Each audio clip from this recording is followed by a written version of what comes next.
they hit. They might not be good at shooting from other spots, but it's like Franco Escobar charging down the right side and like tight angle is like his like shot. Yeah. No, you are absolutely right, sir. Go after me. We can also bring up. I could have watched the replay, but I was. That's where I went wrong. All right. How we oh, there we go. Check. 1, 2. Keep talking. You check. Check. Check yourself. Check. Before you wreck yourself. Check. There we go. How do you feel? You want another one? Yeah. All right. There's like a short in here. You need a lozenge. A lozenge. Lanolin. Like sheep's wool. Like sheep's wool. How now, brown cow? How now, brown cow? Ooh, yeah. This might be my shit. All right.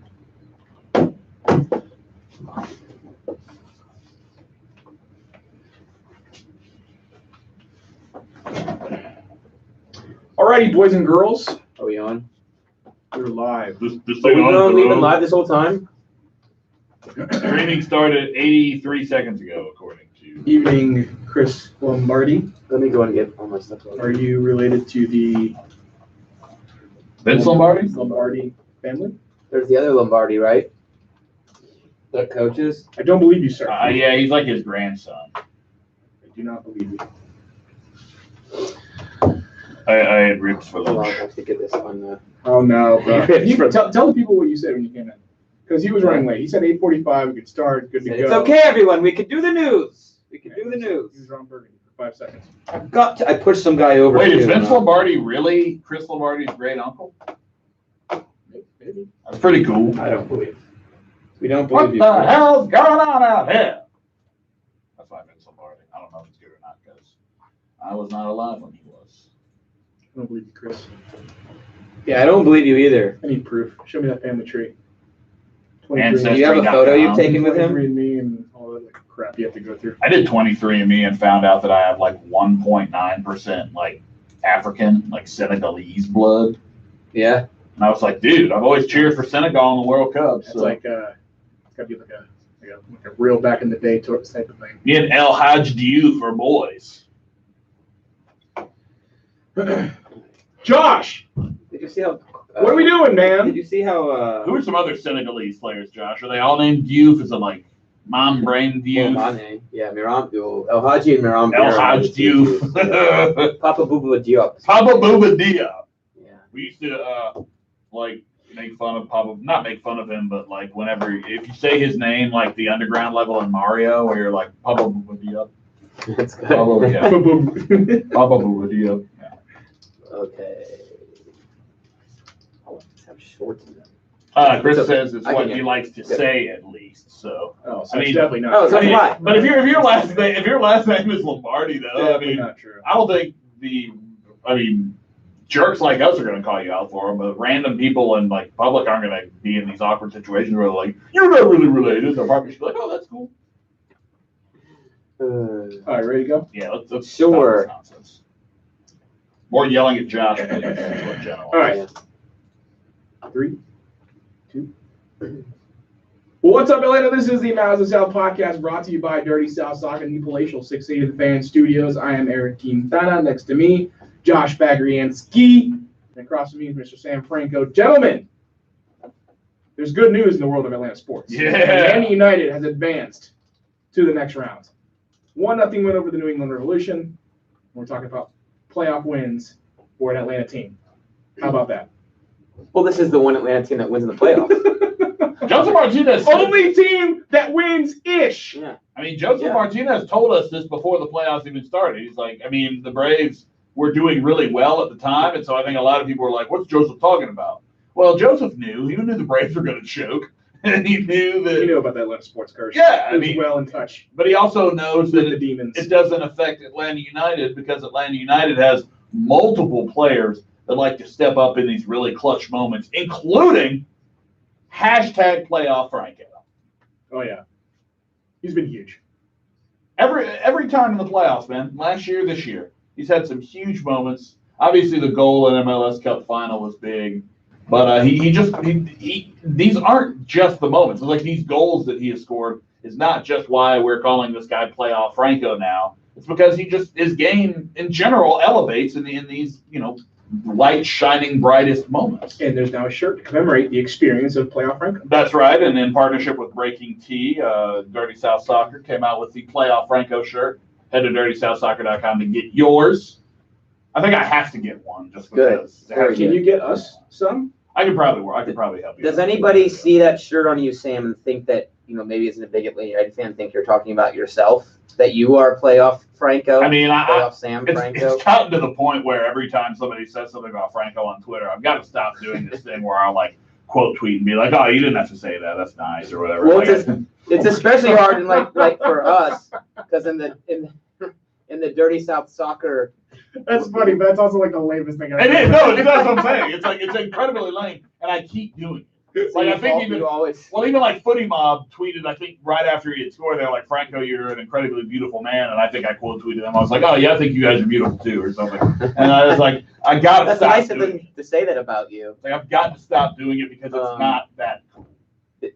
Did you think they were all criticizing you a few weeks ago when you had the howler against New England? Well, I mean, Franco isn't the most common name you hear every day. I mean, it's not super uncommon or anything, but just for it to be someone's first name, the only person that used to get that was Franco Harris, back in the day. Oh God, yeah. Yeah, but now we've got Franco Escobar here. Yeah, it's certainly cool, and it's just it's cool to kind of play those puns sometimes. I don't know why I said it was cool, because no, Sam, stop trying to convince yourself. It's not that cool. You can always count on Playoff Franco, and you can always count on Eric not following through. Who promised? No biscuits? Eric promised he would show up in the Gulch with biscuits. I told you all he would not be there. I, of course, was there. Was there. Yeah, timeout. Tell everyone why you lied to them. I didn't lie. I made the attempt to go. Oh, I didn't see you there. But it was effing pouring. Yeah, it was not I was there. That's all I'm saying. And I would needed to go to the press box at some point. I wasn't going to be dragging around 2 bags of biscuits. By the time I got there, which would have been absolutely soaked, 2 bags of biscuits on top of my soaking self.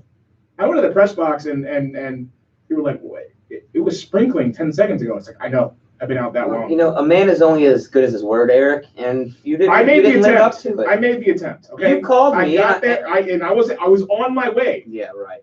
I was on my way. Classic. And then it started raining heavily, and I was like, no.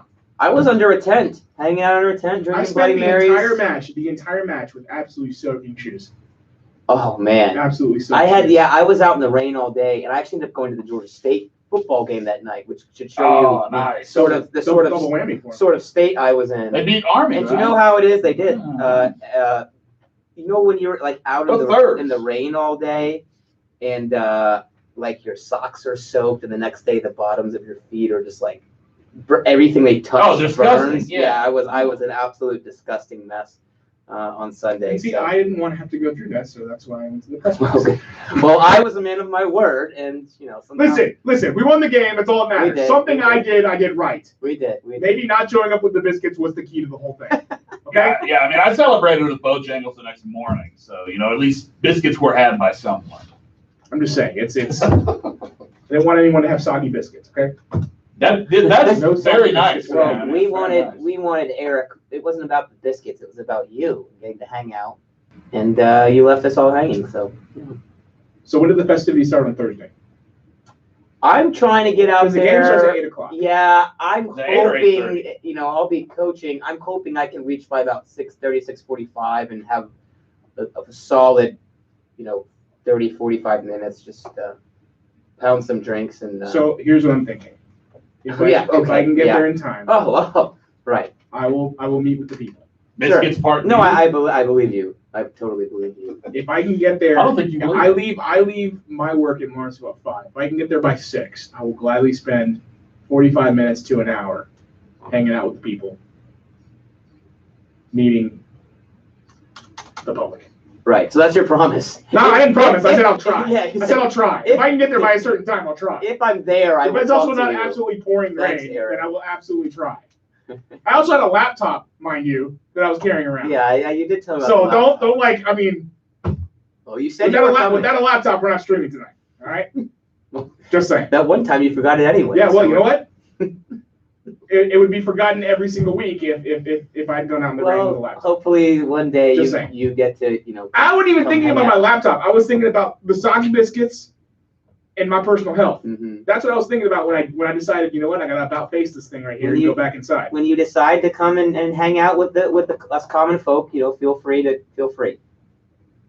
You're always more than welcome. Enchiladas in the press box. Mm-hmm. Really? Saturday. Yeah, that sounds amazing. Is that what? That was they have everything chicken. That was unexpected. Beef, it was just chicken, but it was unexpected because I've never seen enchiladas. Normally it's like either some kind of beef, that honey mustard chicken, or some kind of like either chicken or pork. And in this case, it was pork and enchiladas. I was like, I wonder what the occasion is. Clearly, mixing it up, making a big deal out of playoff Franco. Maybe that's the whole. Well, if we lose. And these guys, no, they'll say 2 hours after enchiladas, these guys won't want to come.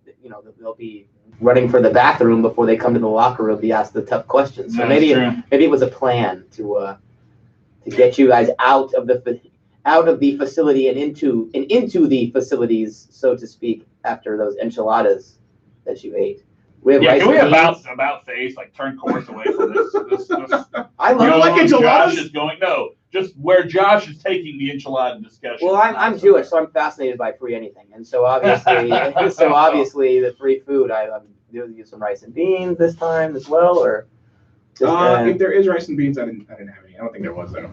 Okay. It was a weird combination of things. Well, I'm glad you enjoyed the meal, and good for you, Eric. More importantly, missed you though. Yeah, they won the game. We enjoyed what happened on the field. Yeah, I recall it being fun. We enjoyed the moments we had against New England Revolution. Josh recalled it being fun. He also recalled it incorrectly. I didn't recall a lot. I did. It's not one of my greater recollections. Did you remember that New England won 1-0? I'm sorry, Atlanta won 1-0. Oh my goodness.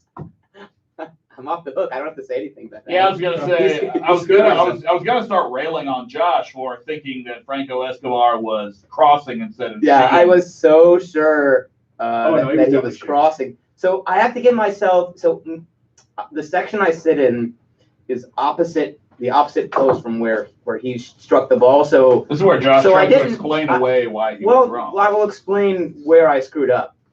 So everyone around us initially thought it was a cross because you couldn't actually see him strike the ball. You just saw him receive it, take a touch, and then you saw Turner get wrong-footed and the ball's in the back of the net. So I'm thinking surely he crossed that. That's where the alcohol kicked in, and I didn't look at there's a rather large screen. You can watch replays. The Halo board. Yeah, it's called the Halo board. Yeah. So anyways, I didn't really look at that. And after embarrassing myself on Twitter and rewatching it very hungover the next day, I realized it was obviously a shot and a banger at that. What a great goal from Franco. Absolutely. I mean, it's a tremendous goal, but I think in order to really get to the kind of crux of the goal and really get to why it happened, you've got to go back and just talk about the adjustment that was made in general. Atlanta started this game, the 3 men at the back. I think we had talked, Eric and I were last week kind of saying that we thought it would be a back four just because of the way that the injury situation had presented itself with Miles Robinson being out. Turns out that wasn't the case, and you've got to give Michael Parkhurst all the credit in the world because until he got hurt, this is one of the best games he's ever played in an Atlanta United shirt. Absolutely, just a tremendous effort from Michael Parkhurst, and the shape change from Frank DeBoer putting 4 men at the back and really, just introducing Tito Villalba in there. I think and we'll talk about this later, but any chance of Pity featuring from here on out seems to be done and dusted. I think it's dependent on who you're playing and what the situation is. But I do think you're right. I think for the most part he's kind of out. And that's something I'm sure when we move on to talking about the Union match a little bit, that's going to be a big talking point. It certainly will be. But just in terms of what made this goal, it was the change of philosophy and what they wanted to do, and also I've been kind of harping on this in some of our chats and channels and stuff, but it was Flo Pogba just deciding to run all the way forward and get in a position he probably shouldn't have been that really made the goal. Yeah. Well, see, You're right. I Won do the ball back. I do think that Pogba going forward was absolutely key to the whole thing. I also think that wasn't just something random because Franco Escobar doing the same thing. That's why he's on the other side. Yeah, it's not something that's absolutely random. It's something they were told to do. But getting as far forward as he did, and then kind of Franco Escobar literally scored inside the box. But I'm saying instead of like at the moment, because it was one of those where Atlanta had lost the ball and he won it back. It was one where when I saw him do it, I was like, oh crap, he's going to run forward and leave him exposed on that side. And instead, he somehow wins the ball. And I think you had kind of said it, Josh, the best way in his sort of did it by accident type way or whatever, where he just goes forward and something good kind of happens. And it led to a tremendous goal for Atlanta. And Pogba and Escobar's contributions, obviously Escobar scoring the goal and Pogba winning the initial ball back to put the pressure on by pressing up high, are both results of this kind of system change that Sam alluded to. And basically, just to break that down, and there's a ton on Dirty South Soccer about this. If you want to go look at it. Joe Patrick did like a really, really cool thing on it today where you can kind of look at the nitty gritty of the tactics and whatnot. But basically, it's a video. It's a video, yes. Video inclined. Oh, pivot to video. Pivot to video, right? And this stuff is a lot easier when you see it visually, but I'll do my best to kind of explain it. So basically, as we all know, you've been playing in a 3-back system all year with your wing backs basically being Julian Gressel and Justin Meram. And then you've been asking your 2 players that play underneath Joseph Martinez, who have been Emerson Hyndman and Ezequiel Barco, to be the ones that kind of drift from the center to the wide areas to help out those players when needed. Then you change the shape to a back 4, and it's more of a 4-3-3. So then you have a right back and a left back, and you have a right and a left winger. So you have 2 out-and-out wide players to go forward. And if you watch the goal, Jones, who's playing on that side for New England, is distracted momentarily by Julian Gressel, who's playing as a winger on the right side, leaving Franco Escobar space to run behind.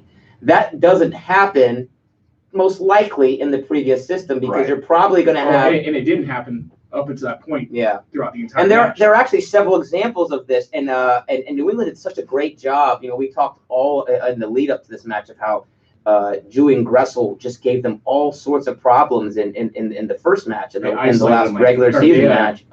Well, Bruce Arena clearly looked at that film, and I thought this was a very well-managed match from both sides, and said, we've got to specifically put someone to deal with Julian Gressel. So you go in, you play DeJuan Jones instead of Ani Baba, who played there last time, who's played, I think it's 9 or 10 matches as a left defender all year. And basically, he's just a guy who's more athletic, who can chase Julian Gressel around. And he was assigned to man mark him, and he did a pretty darn good job of it. But then suddenly, he has to deal with 2 players down his side, and Gressel playing as now an attacking wing player, and then Franco Escobar making the trailing run from right back. So suddenly he has to deal with 1 player instead of 2. And on that goal, he gets distracted by Julian Gressel, and that allows Franco Escobar to make the run behind. So, there's some better stuff in the way I put it in terms of seeing it visually, but between Flo Pogba being allowed to fly forward down the left, win that ball back, and then obviously Franco Escobar making that run from right back to score the winning goal, that's a direct result of the system change for Frank de Boer. It's not a huge change, but it's specifically there so you can overload in those wide areas and do a better job of giving DeJuan Jones trouble because he had done such a great job 1v1 with Julian Gressel. Then it becomes more of a 1v2 matchup, and that's where the goal comes from. Yeah, and it's crazy, too, when you think about, you were talking about Pogba there, just how many times we've heard criticisms, or I guess if you could say, like, what's the biggest... you can still criticize him even in this game. Well, no, of course. No, absolutely. But I'm saying what's the biggest or one of the loudest criticisms against him? It's that he's sometimes out of position, and Atlanta United get caught out because of him not being where he needs to be. But in this game, he played exactly like Josh was saying, to the system change and how they wanted to get forward in terms of overlapping the sides. And it overloaded each side really and caused the Franco being open in the box, like you said in the first place. And obviously you got to give a ton of credit to Ezequiel Barco too, who I thought had a hell of a game in his own right in that middle of the park, kind of being the general of the team, kind of having everything run through him. And played a beautifully weighted ball to Franco on the goal. Mm-hmm. Yeah, it was actually that was something special. Initially, I kind of thought he might have no looked at, but he mentioned after the match that he happened to see the last second that run being made, and he just kind of split it up. I mean, that ball is and you know, that little touch he also had when the ball pops up right in front of the box, and Pania comes in and he takes that little deft touch to get around him. Ezequiel Barco was brilliant in this match. I went and watched it back, and like I said, I had a few recollections from the actual match from being good, but I wasn't sure on account of me being pretty intoxicated or hammered or whatever you call it. But he was, I mean, every touch, he was all over the ball. He was playing guys in behind. He had a couple opportunities to score. He was getting forward in high pressing. He had a couple of important interceptions. I mean, he was absolutely brilliant. And you can just see, I mean, the attack is going to flow through him. I mean, he's the guy. I mean, he's the Almiron replacement. He's the guy that Atlanta United looks for to get out of trouble, whether it be getting out on a counter or trying to play out of little pockets of pressure and attack. He's the guy that they look for, and he's just fit into that role so well. And I really think that if not for injuries this season, I think that there would already be rumors about him going to Europe, similar which you heard from Miguel Almiron about this time last season, because he is just that good. And he was hands down the best player on the pitch, and it culminated in that fantastic assist to Franco Escobar. Yeah, and then, go ahead. He needs a full season healthy playing, because this is the second straight season where he's been out a large portion of the season. Yeah. So he needs a full season where he's playing, where he's contributing to the team, to the success of the club throughout the entirety of the season, as opposed to different spurts here and there because of whatever injury. I'm in agreement with you, but because what concerns me about Barco right now is not so much what he can contribute to this team. It's not like the same conversation we were having last year. This is more of a conversation of, is he able to stay healthy enough so that eventually he can be passed on to someone else? Someone will take him eventually. Well, how good it's always going to be in the back of someone's mind, especially looking to buy him. Is that, man, he's injured. That's true, but how good he's been. That's got to change for him. How good he's been this season, and if he has a monster playoff run here, that's going to attract a lot of eyeballs from Europe, especially that January window where a lot of desperate teams will spend dumb money. I think Sam has a point. I mean, I think because it's not like Barco has been flying under the radar. I mean, he's a well thought of young player already. So I think if he comes in with a fine playoff performance and you combine that with what he's given you when he was healthy and what he offered in the U20 World Cup over the summer, where he was arguably one of the 2 or 3 best players there. There's always a chance he could. I think people are going to start to I think you might have look at him. I think you might have that conversation say in the summer. I don't know about now. Well, yeah. I mean, we'll see what happens. But you look at his. Sam talks about making a monster playoff run. In this match, he's all over the ball, 74 touches, creates 3 chances. Any scout that watches him in this match is like, damn. Absolutely. But he's missed what? Effectively 2 half seasons. But I think you have to. Well, I think you have to understand. I mean, at the same time, you could say his value will never be lower than it will be right now. If he does play a full season like this for Atlanta United next year, I think he goes for more than Miguel Almiron went for to Newcastle. And I mean, you look at this match. I mean, all over the ball, 74 touches, really good with his pass completions. Creates 3 chances. He gets an assist. 3 shots. He was unlucky not to score on a couple of different occasions. And then the crazy part for Ezequiel Barco is in this match that you're looking at him getting all those touches on the ball, 5 dribbles and fouled 5 times. So that's 10 times he's on the ball and he's either beating a guy or drawing a foul. I mean, that is really, really impressive. Just an almost flawless performance from him. And I don't know that you get that goal without him. I don't know if you get. I mean, the one criticism I have about this match is way too many missed chances. I think it's obvious for anyone to see. There's too many missed chances. You got to put this game away a lot earlier. Including Joseph, man. Yeah, it's not just limited to Barco, for sure. The one thing I'm gonna have to go back to, it's got to be one of the more clutch decisions for Frank de Boer. The idea for him to change the formation the way he did, knowing that he needed to make something happen. Yeah. That to me, it cannot be looked over at all. Because as much crap, as people have people have given him over the course, especially early on, over the course of the entire season, about how with the whole the Boer out stuff and how unpopular he's been through the course of this entire season, you cannot stress enough how clutch that decision was, because he could easily throw in Pity and like, look, we needed to score, we needed more attackers. Boom, that's a like for like with someone else, and we'll throw in Bijalba in there too, and we'll keep the same back three, and then we'll just go from there. That easily could have been the thought process, and we would have all been like, all right, yeah, that works. And in the moment, would have been like, okay, Pity, do something. Bijalba, do something. Yeah. Whoever the third sub is, do something.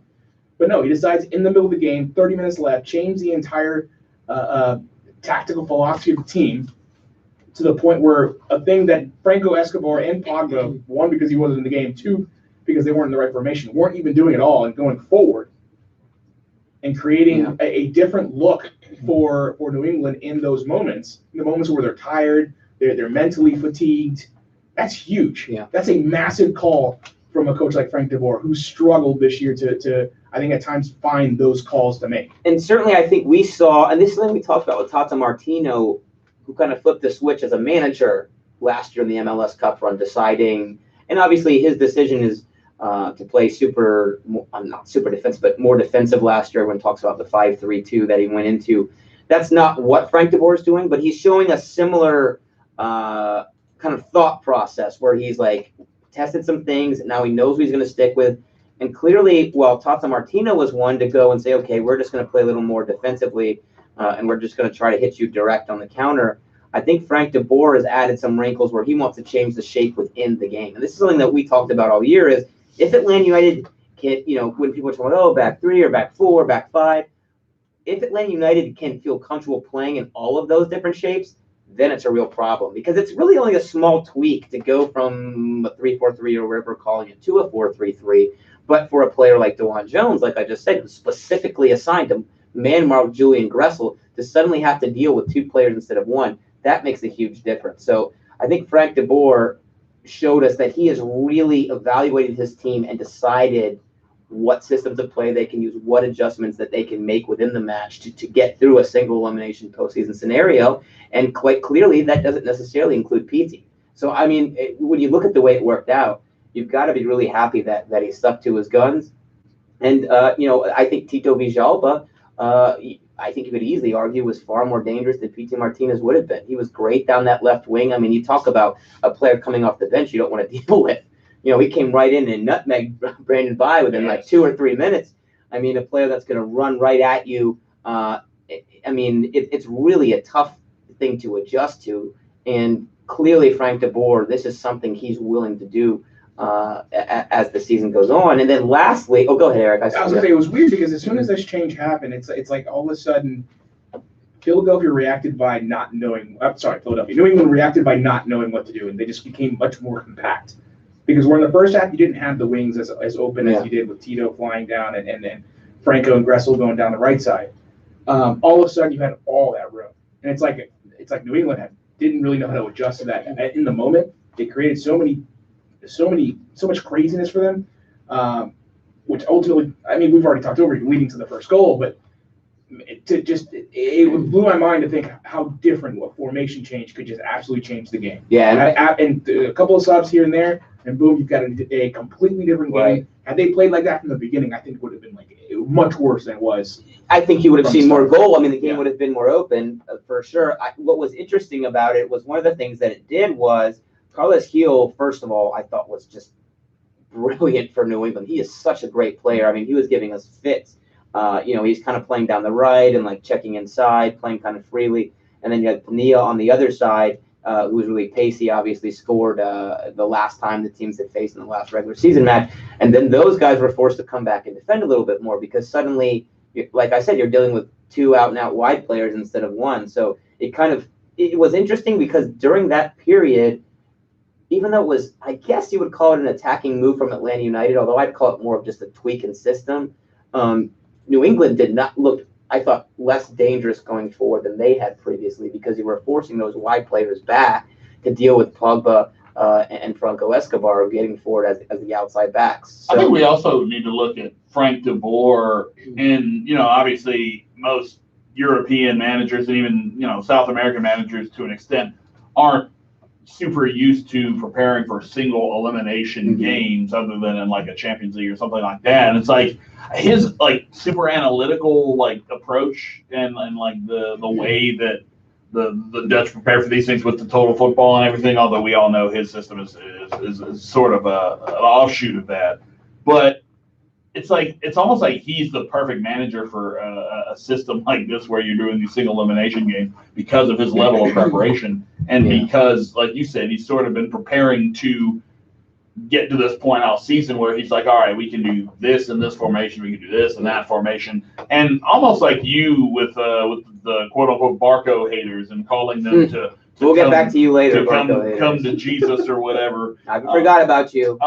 They need more than Jesus. I feel like with the performance of Frank DeBoer in this game, a lot of people who were ready to fire him a few months ago need to come out and be like, at least admit that this is why Atlanta United hired this type of performance, this type of decision making, and being able to make an adjustment mid game when things aren't working the way you want. I totally agree because I mean I'm someone, obviously I wasn't on the Frank DeBoer out train because I just think that's a bit much, but I certainly was not sold on him as a manager based on the body of work this season. It had been erratic at times. I looked at that NYCFC match where you just got blasted. And what at that point was the biggest match of the regular season. And I thought Frank DeBoer got the tactics completely wrong, trying to play Tito Villalba at wing back, trying to play expansive attacking football on the U7 pitch in New York. It's not going to happen. So U7 is kind. It's good to see. Right. So it's nice to see, like you said, Sam, in the playoffs. Then you saw a more pragmatic Atlanta United. They seem to have a better understanding of what they're doing. Then you have the kind of preset in-game adjustments to go to the 4-3-3. And also the fact that he's not willing to let the players. I mean, clearly there was player unrest at times throughout the season. Not playing PT in that moment first of all, it's a big risk. No, weather the storm.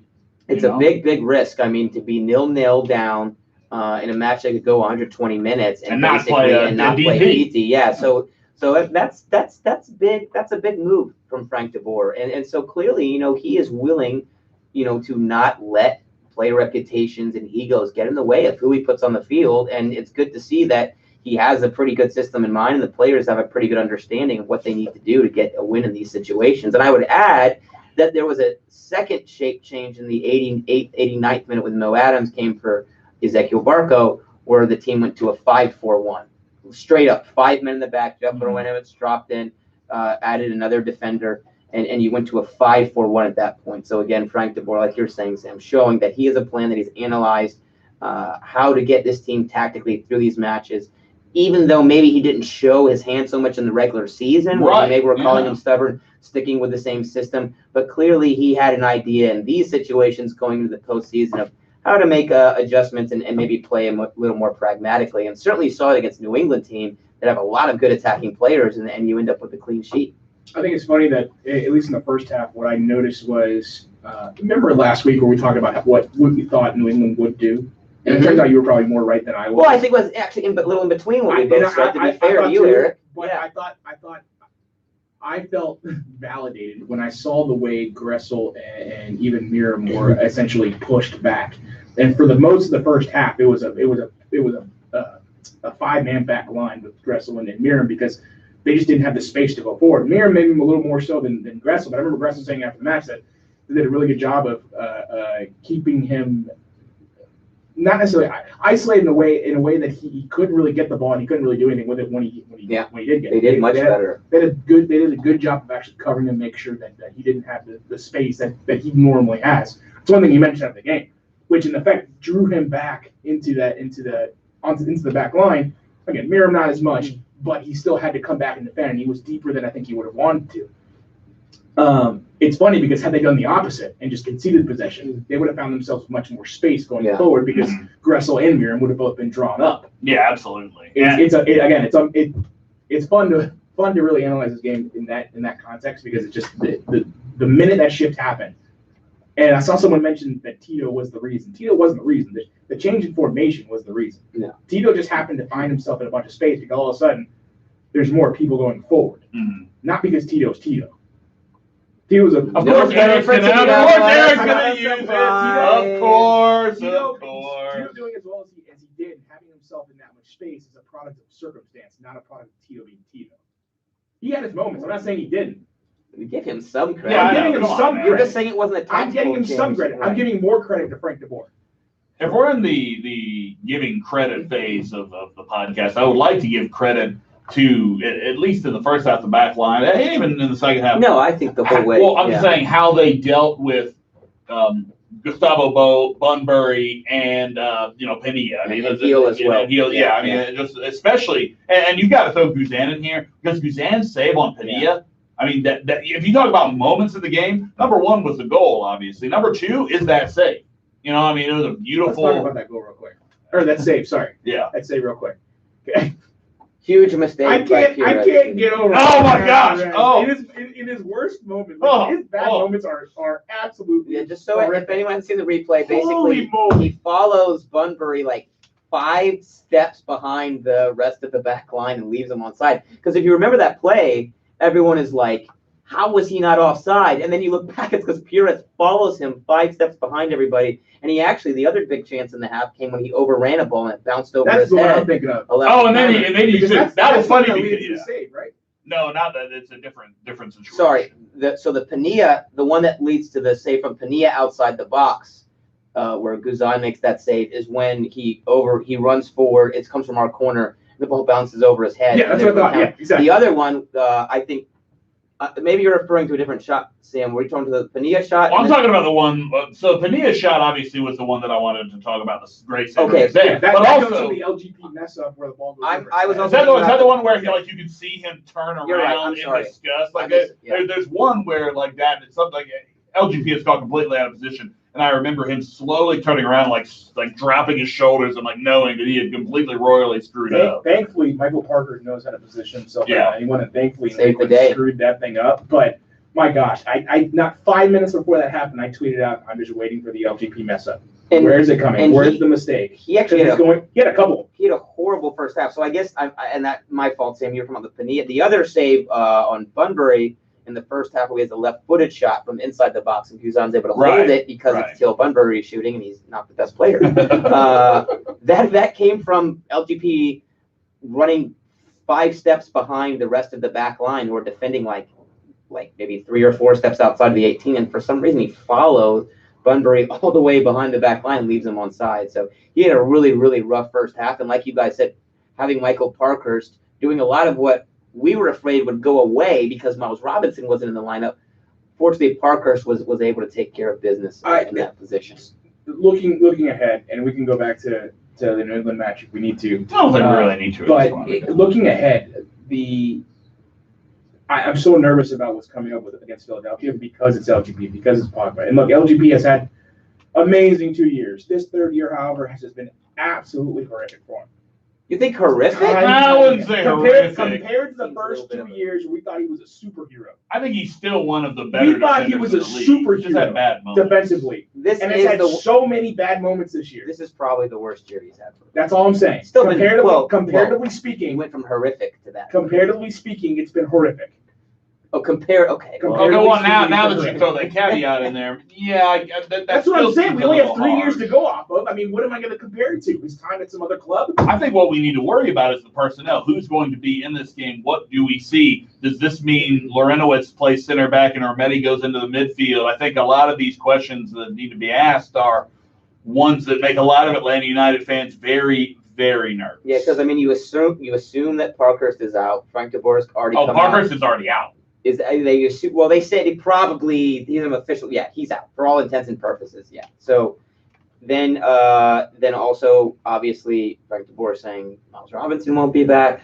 So you could still go with a 3-man line of Pires, Pogba, Escobar, and then Miram left wing. By the way, Josh, I've got a tweet here from on the right. Our man Doug earlier. One, Doug Robertson. FTB has confirmed no Robinson or Parker. Oh, confirmed. Okay, good. So our man, Doug Robertson of the AJC as always, or Roberson, excuse me, That's Robert. Stepping up. Is it Robertson or Roberson? I'm never going to say his name right. Anyways, he says he doesn't care. I think he does. He tells me, and I still forget. Oh, he definitely cares. So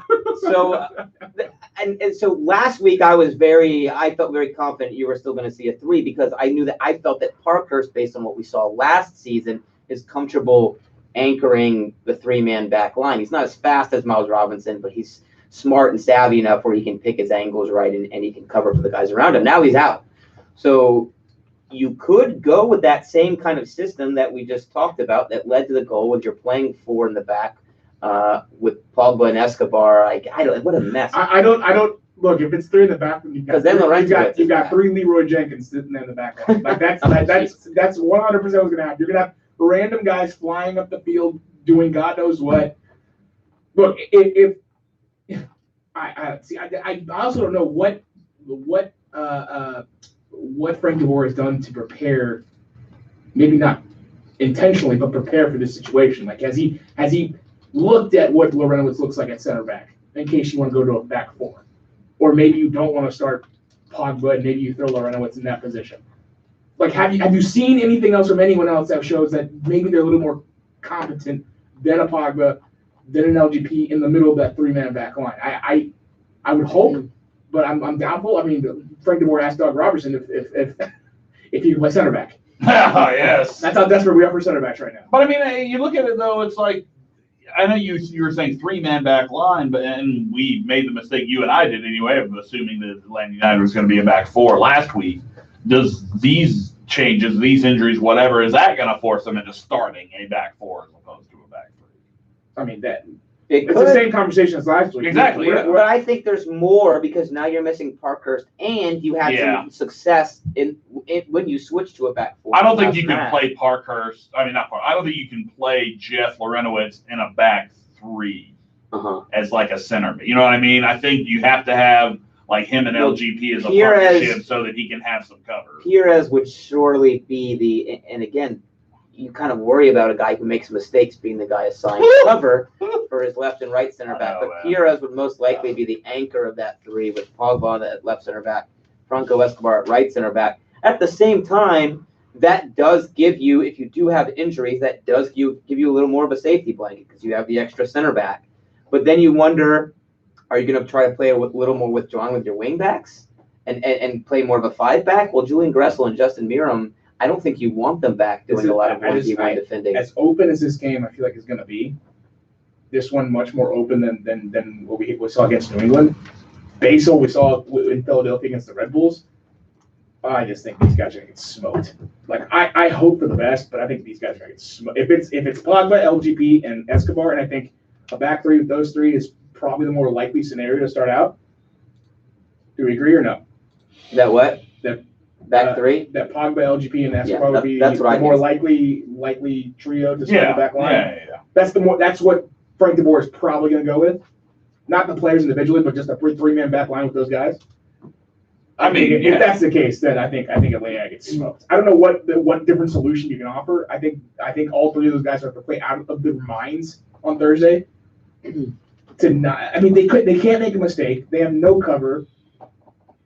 I mean, you'd have to be as disciplined as you've ever been. I mean, they did a good job of that in the first half against New England. But I think that was more a product of Gressel and Miram being forced back as opposed to them being able to do what they want going forward. Atlanta United does have a few advantages in the sense of their game was much earlier. In fact, wasn't Red Bulls and Philly on Sunday? Yeah, you had 24 hours. 24 hours, and they played extra time. 120 minutes plus Alejandro Bedoya, looking like he got that credit. Saying he's going to play, but he's not going to be 100%. Muscle injury, They probably took the day off yesterday. I would assume they took the day off. Well, Monday, sorry. They'll probably practice. They probably practice today, Tuesday. They'll probably fly tomorrow. If not practice in the morning, then fly early and practice later in the evening. And Thursday's the match. So they've had 1 good training session, 2 after, either before or after some kind of flight. Who knows if chartered or not? I would assume at this point you're flying chartered. It just depends. Some people have already used them. But I mean, no, but the playoffs, that doesn't reset for like the playoffs. There's no point in speculating because I mean, no one knows. They probably could Uber there. Yes. Look, after playing 120 minutes, that's a tough task for anybody.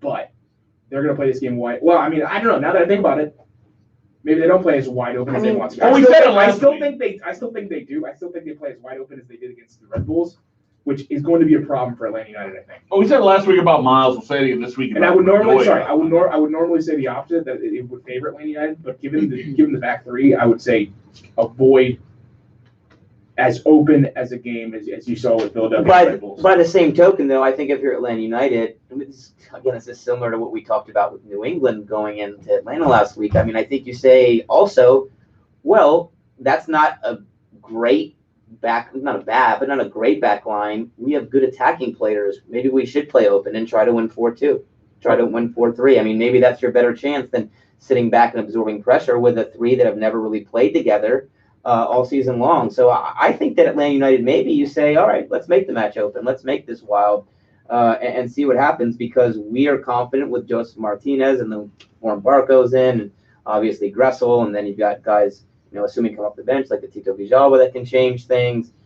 You say, okay, let's play open. But you look at you Philly, score 1-2, we score 3-4. You look at Philly and their ability to play open, and Alejandro Bedoya is a huge part of that. And we said it last week, we'll say it this week on soft tissue damage. The only thing you can really do for it is wait, time. And we just don't know how severely injured Alejandro Bedoya is, but it says it here on the comments, and I'll even take it a step further. He did not look good when they pulled him out of that game. It looked bad. So that could be a huge thing for this game, although they have a ton of young talent on that Philly roster. They already smoked Atlanta United once this season, and I came away very impressed with them in that game. Yeah, and I think if I had to guess, I think we'll see Bedoya. The one that's really interesting to me that didn't play in the first round because of a foot injury from a few weeks ago is Kasper Shabilko, who is an absolute monster up top for Philadelphia. And if you remember that game where Atlanta went to Philadelphia, and it was a good game, but Philadelphia just poured it on in the last 20 minutes or so. He was an absolute terror for the defense to deal with. And that was a match where you were a little stronger in the back line. And he's a guy who can score goals, but he also has really good link-up play. So he's a player that can draw 2 or 3 of those center backs to him and then distribute to someone else to get forward. Mm-hmm. So that's a big, we talk about Bedoya, who I would guess would play since, it's not a serious injury, although maybe he won't be 100%. But the big one I'm looking for is Shabilko coming off the foot injury, it's looking like basically a 50-50 that he's going to get in the lineup. So we'll certainly look to see if he travels with them. And I think he's the one that would really, in terms of what you're talking about, Eric, how to expose that Atlanta defense. I think he's the one that can really, really do it between his hold-up play and ability to score goals. I do think one thing, though, when you're talking about this team in Philadelphia, in names we haven't mentioned yet, they are very deep in the attack. They really you throw are. Aronson in there, you throw Ilsinho in there. Marco Fabian came off the bench. Marco Fabian. In the first. Exactly. If not for their bench in a women's game, I'm still amazed. Montero's been great. Ilsinho came off the bench too in that game. Yeah. They got Fabian and Ilsinho on the bench. This is also a team. I thought Nag, one thing that's not going mentioned much from the first round, Nagby and Laurentowicz were a fantastic center midfield pairing. They're going to have to deal with that diamond. That's true, and maybe Laurentowicz isn't there.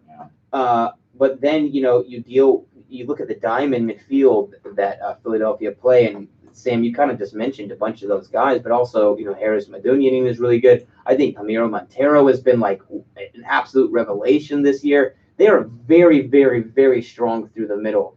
And, Nagby and Laurentowicz, as good as they were against New England, this is going to be a whole different kettle of fish for them. And it might be a situation where, what's a saying? A whole different kettle of fish. I don't think I've heard that. You haven't heard that before? Wow. Oh, well. Anyways, but I think that it's going to be a lot more difficult for them to control the center of the midfield dealing with that diamond. And it's something that Frank de Boer has basically had to adjust to both times that Atlanta United has played Philadelphia. He's even specifically mentioned it. So that being said, that I think was the first time Nagby and Laurentowicz paired against Philadelphia. I know Remedi had a horror show, and that was one of the last games that he started against Philadelphia last time when Philadelphia beat Atlanta. So it's going to be interesting to watch the teams match up through the center. And whereas I thought that New England match would be one of the wide areas, the players we just talked about, Heel, Pania, Gressel, Miram, I think this match maybe is more so one through the middle. So Curtin said last week that Shabilko was going to actually start. Well, the quote is fully involves him starting. No.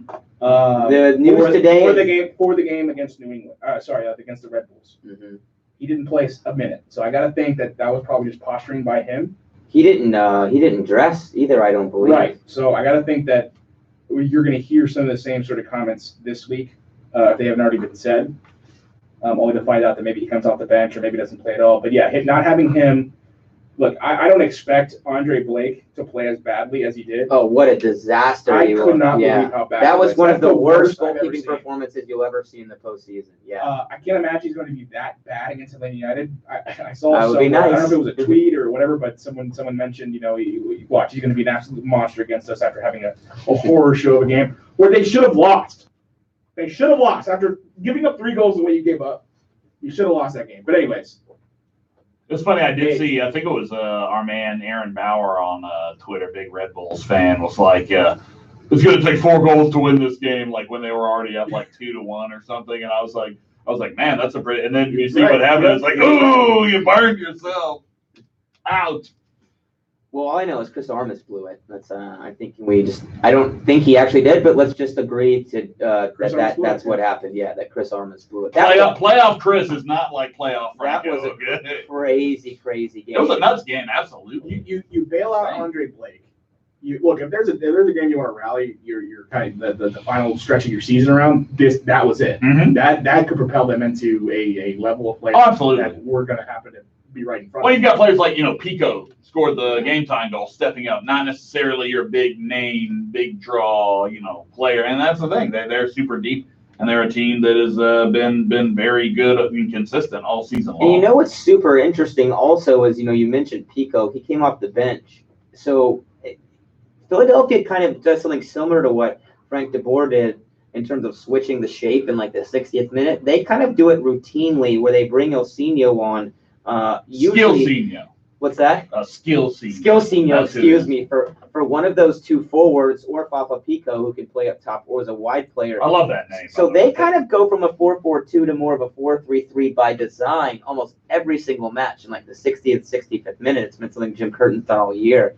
So that'll be interesting also in terms of looking for Philadelphia. We're talking about Atlanta, shifting the shape. Philadelphia does that pretty much routinely, week to week, every single match. And it's going to be a similar dynamic where you're going to see wide players and perhaps Pico, but certainly Ilsinho coming on with fresh legs in like the 60th, 65th minute and try to change the dynamic. So that'll be an interesting part of this match too. I think for Atlanta, they got to be up. It's got to be You're going to have to score more than 1 goal, that's for sure. You got to. I almost want to say you want to score early too. You want to be up at least 1. Preferably, I know ideally you'd always want to be up 2 goals, but 2 goals around the 60th minute when they start making subs.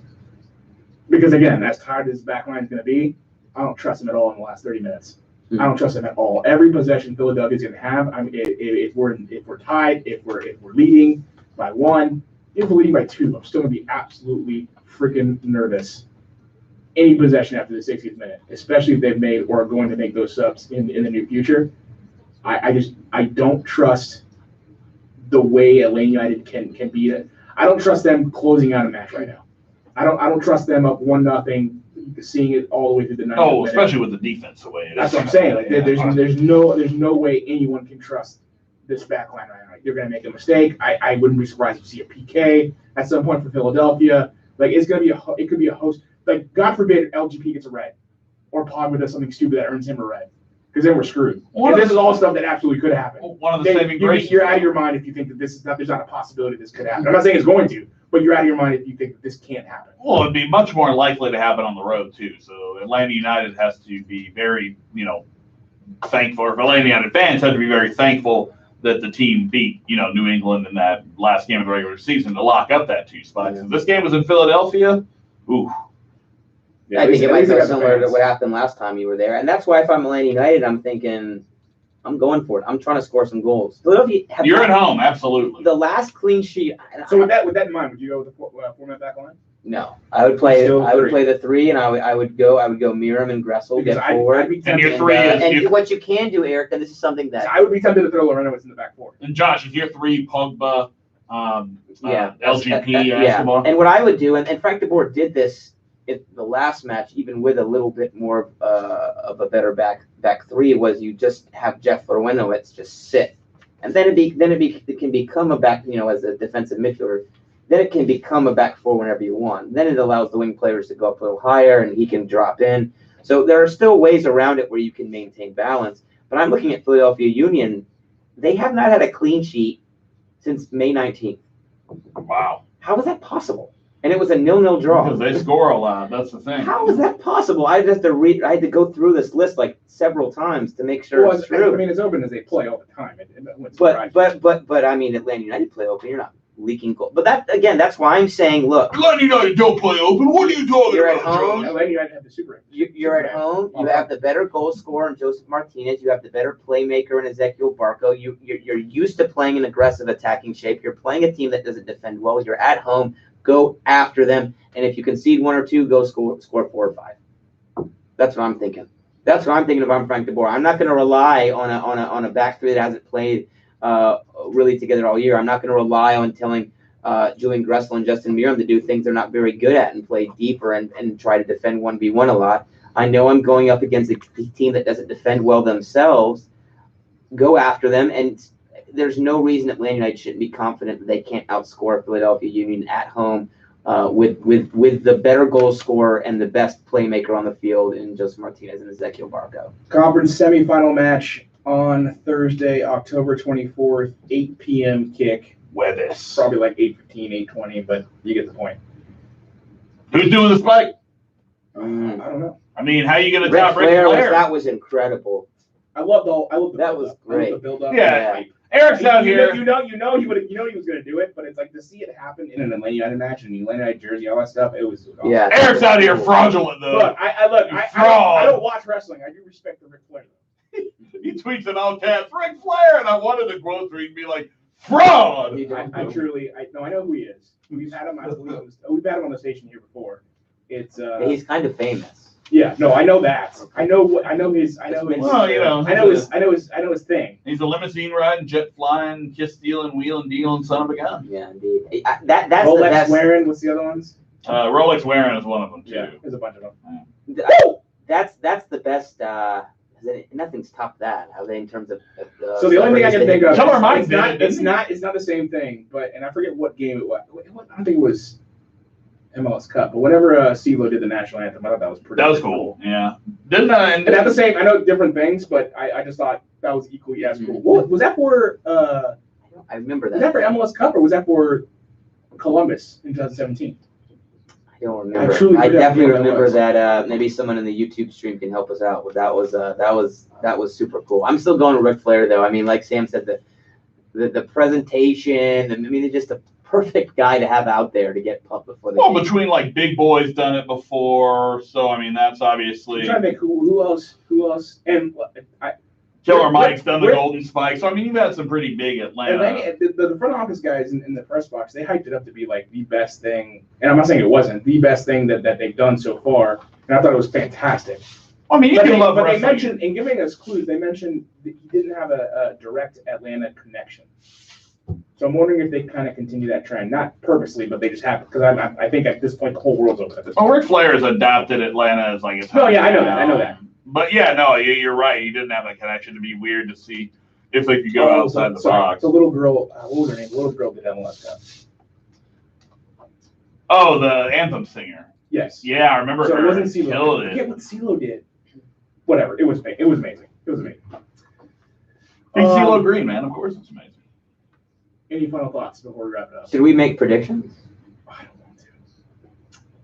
Yeah, it's just sad because Atlanta United aren't going into this game full strength, and this one's a toss-up. I think home field advantage. I think it's worth a goal. I would say it's worth at least like one goal. If Jabilko doesn't play for Philadelphia, that really, I mean, you want to talk about not playing at full strength. That hurts them, and not only that, it makes it easier for where Atlanta is weaker, playing kind of with a broken down back line. I think if the game is as opened as it was against the Red Bulls for Philadelphia, then I think that Atlanta has a chance. I don't expect a clean sheet. So you're like seem the most pessimistic of the three of us about this match.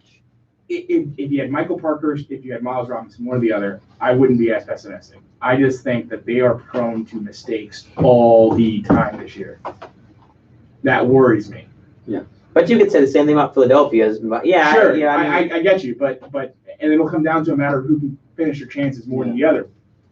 I think so. I assume Atlanta are going to get their chances. I think that I think Franco. You just got to finish your chances. If Atlanta decides to go in and finish their chances, I think they win. I mean, it does feel like one of those types of. That seems like an obvious way to kind of analyze. Yeah, but in some ways, the New England match was like that too. Although there weren't a ton of chances overall, but you look at a couple moments for New England that could have gone different. Yeah, and certainly I thought Atlanta United overall had the better chances, but certainly there were moments where New England could have taken the lead. I think you need to have a combination of Guzan really stepping up, making sure this defense is organized. I think that Frank DeBoer and the people around this back line are going to have to have a serious conversation about, look, you can't take risks because you guys are way too prone to mistakes. I don't know if that's a conversation professionals have amongst each other, but you've got to have. Well, the problem is Pogba didn't take a risk. Every week. If Pogba didn't take a risk last game, Atlanta United doesn't score that. It wasn't a risk. It was part of the plan. But it's still a risk. Part of the plan. Still a risk to expose that side of the field. It was like, yeah, calculated, but it was still a risk. But you're talking more about Perez running forward and the ball bouncing over his head. That's what I'm talking about. I'm talking about Perez on a 70-yard run. You mean dumb risks on a 70-yard run that ends in a goal kick when he's at the 5-yard inside the 5-yard box, the 6-yard box. I'm talking about Franco Escobar losing the ball in a position where he's more than capable of losing the ball. I'm talking about Pogba, trying to high kick someone and accidentally getting a red card. All this stuff is absolutely feasible. Miles Robinson, we didn't see a lot of that from. Barely ever that. Michael Parker's is amazing at getting himself in a position where he can at least hold off the danger as much as he can until he gets help. Yeah, such a wily veteran that he knows where he needs to be on the field. Is too much of a wild child. Pogba is too much of an unknown on a game-to-game basis. Franco Escobar is at least consistent in what he does. He's at least going to go forward. He's going to do solid defensively. He might be prone to a mistake or two, but he's not going to be as often or as ridiculous as LGP and Pogba. That's my concern. I think you're crazy if you're not as nervous as I am about that.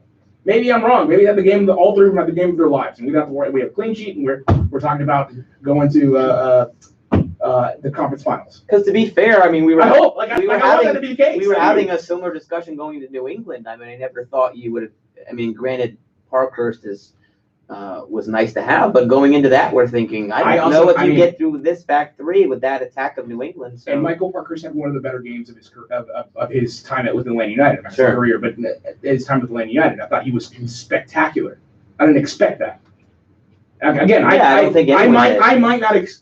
don't expect LGP Pogba to have the greatest game of their lives coming up. Yeah, I expect a couple mistakes that lead to really good chances. Well, it depends on Philadelphia can capitalize on those chances. And I think a big part of this then, and this is something you did so well against New England, is, you guys mentioned the Brad Guzan save on Pania. That's still a shot from outside the box. And I think you look at New England where they took a lot of their shots from, a lot of them are outside the box. So maybe you just have to kind of accept that, you're not going to be able, like you said, you can't just press up into midfield all the time, sometimes absorb the pressure a little bit, and rely on Brad Guzan to make that save from 20, 25 yards. And if they stick it in the upper 90, you just tip your cap. And that's just how it's going to be. I'm more confident in Frank DeBoer preparing his team to accomplish whatever they can accomplish at their best. Well, that's profound. Oh, I mean, that's what he did last game. I think Frank DeBoer is going to find a way to take his team and be like, look, and to see if they lose, and if they lose horribly, I'm not going to put it, no matter what decision he makes in game, unless it's like Guzan up top. Yeah, exactly. Oh, yeah. Unless he does something absolutely stupid like that, I can't fault him for any decision he makes because he's working with absolutely nothing. Yeah, the limited deck here. No, I totally agree with that. He doesn't have a lot to work with. He doesn't have a lot of tactical flexibility, I think, in this match because of the limits at center back or defenders altogether. So, I mean, what there's not a lot you can do. You kind of push out the last couple pieces you have, and then just hope for the best, and then just prepare those players the best way you can, the best way that makes sense against the Philadelphia Union, which hopefully, at least in my eyes, means look, you guys are defenders, don't cross midfield or whatever, something like that. Like you need to make. I need them to play as simple as possible. As I think conservative as possible. I don't want them to be flying up the field trying to get a header that bounces 5 feet in front of them. The main directive is don't press out of the back unless That's embarrassing. You're confident you're going to win the ball. Yeah, just stay there. Just stay back. But at the same time, I mean, my head dropped you as soon as I guys- saw that ball go over LGP. you guys talk about injuries. I mean, this is the most healthy the team's been in attack all year, to the point where you're bringing Tito That's true. Villalba off the True. bench, and PT Martinez doesn't even get into the game. What do you mean the so- point you bring Tito off the bench? He's been coming off the bench all year, even when we haven't. But this is the first time that you've been healthy, and you can play him. You can bring PT off the bench. You have the situation where you can flop I ain't PT bringing or Pizzi off the bench. you can bring you can bring Hyndman into the match as well, if he was not to start. So you have options in attack, and I think that quite clearly. I mean, it's a shame that you don't have your best choice across the defense, but I think this is not a broken down ragtag lineup. No. It's That's not what I'm saying. It's just a couple of positions in the back, and I think you can regain some of that balance there by having Jeff Lorano do what Frank DeBoer is having him do. Just sit right in front of the back three, and then if one of those guys goes crazy and presses high up, he can sit in and cover for them. Or if you're getting countered and you need 4 back instead of 3 because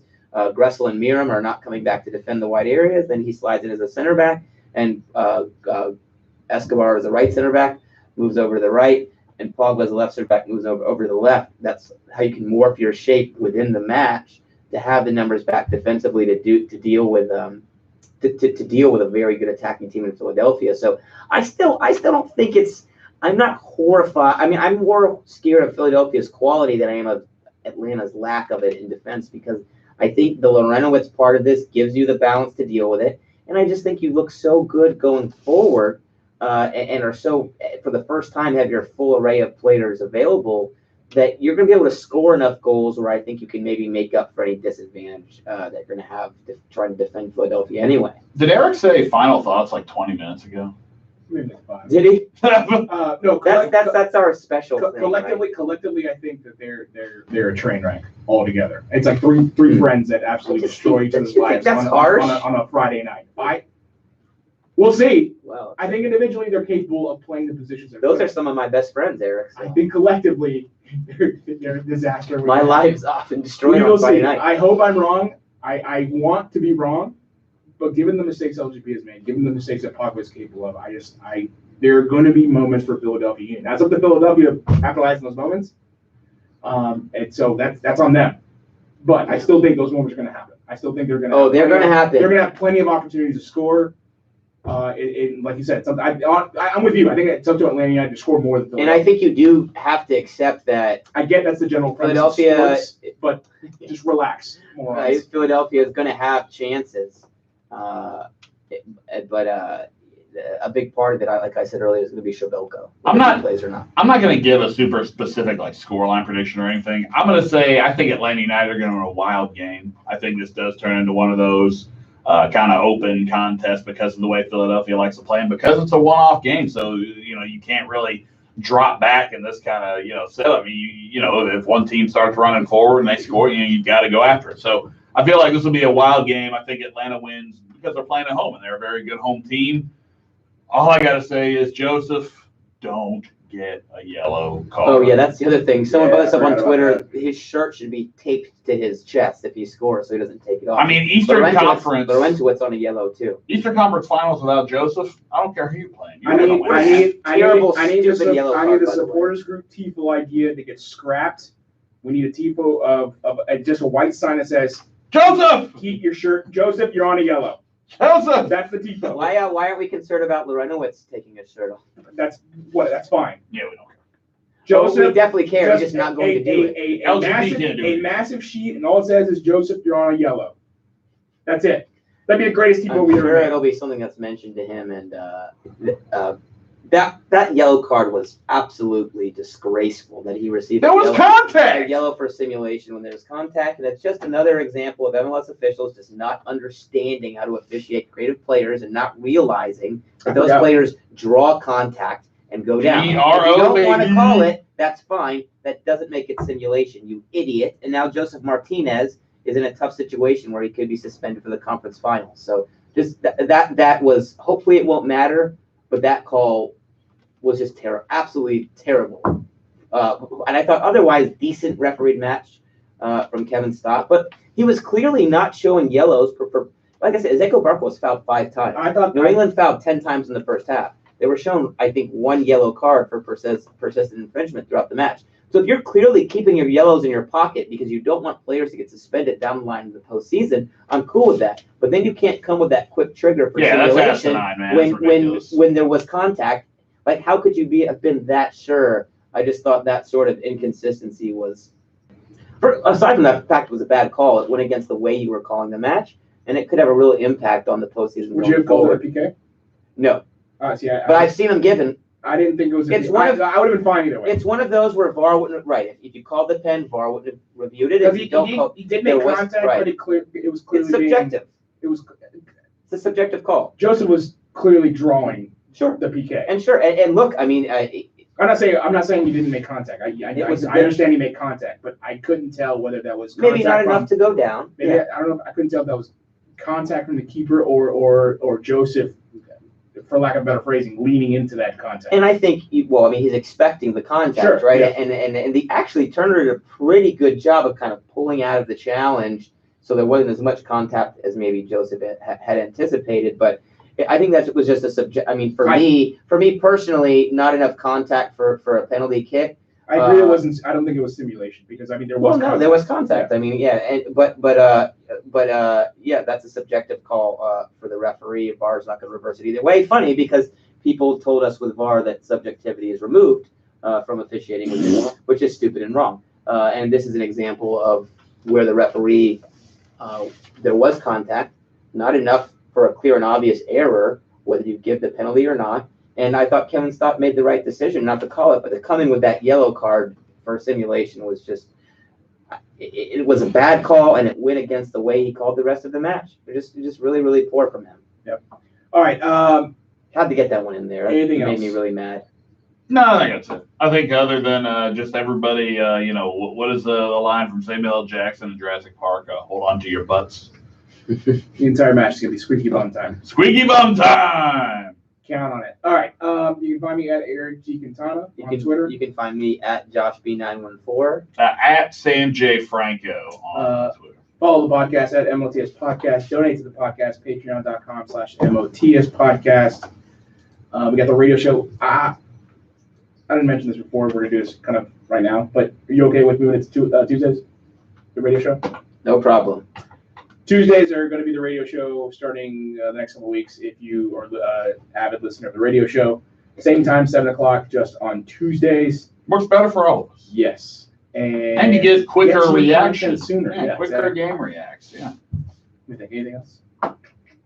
Oh, shout out to Michael Parkhurst, by the way. I wanted to drop that in. Yeah, he we got him one of his Captain Atlanta shirts we made for him, and he threw it out there on Twitter. So nice. Shout out to Michael Parkhurst. You've had shouts. That's right, Joseph. Shout-outed. So are all of those Atlanta United breaking T-shirts? Are they all available on the website? They or are. Is it limited time? No, they are all available whenever. Nice. If you want to go buy. I know a lot of people don't want to with the turnaround for playoff Franco, for example. It's like, well, Joseph one has been the hot seller. If you buy two, can you get a third? You're just paying shipping and handling. Is that how this works? What are you talking? I'm a little confused. TV infomercials. Yeah. Oh, I see what you're saying. Jesus. It's like buy two, get one, and pay just shipping and handling. No, it's not how this works. But if you spend a certain amount of money, shipping is free. So. All right. That'll do it for us. See you later, Lena. Adios. Playoff Franco. Good night, y'all. You're in the gold shot around 6:30 on Thursday. Let me know. I'll see you there. Holler at Yeshua. Yeah, right. You're not coming. No, you won't.